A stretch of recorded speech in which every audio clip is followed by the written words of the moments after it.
The colossus of Rhodes, the lost giant of the ancient world. On a small island in the sparkling waters of the Aegean Sea once stood a giant unlike any the world had ever seen.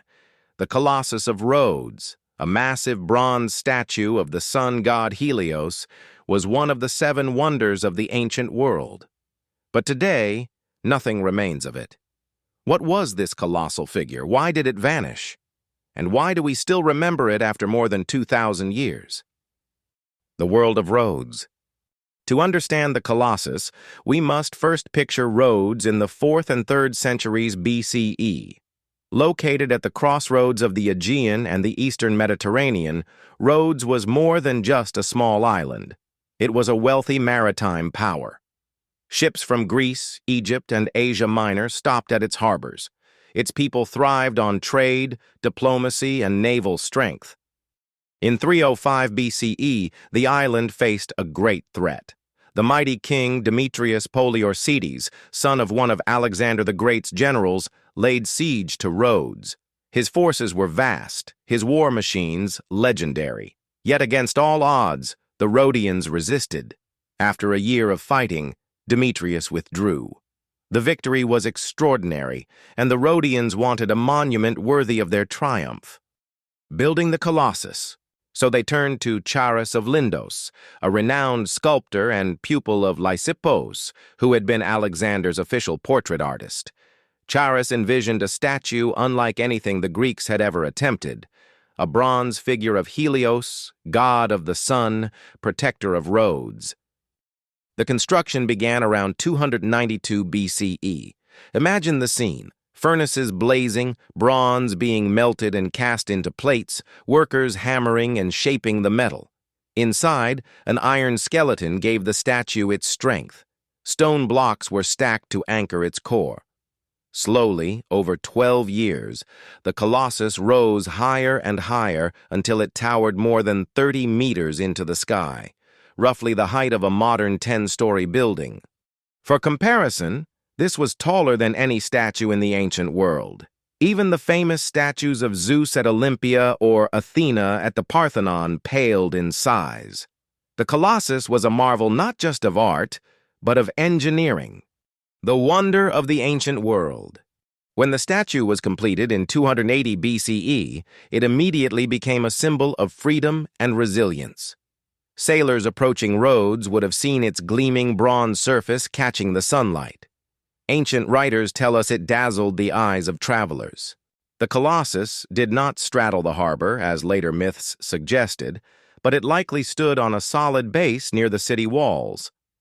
Still, the sight must have been unforgettable. To the Rhodians, it wasn't just a statue, it was their protector, their beacon, their pride. The fall of the giant. But greatness is often fragile. In 226 BCE, only 54 years after its completion, a powerful earthquake shook Rhodes. Temples fell, walls cracked, and the mighty Colossus collapsed. The bronze giant lay broken on the ground, its pieces scattered but still awe-inspiring. And here is something fascinating. Even in ruins, the Colossus drew visitors. Ancient travelers reported that people came from far and wide just to gaze at the fallen fragments. They marveled at the immense fingers, larger than a man, and the twisted bronze plates that once shone like the sun. For nearly 800 years, the ruins remained a tourist attraction.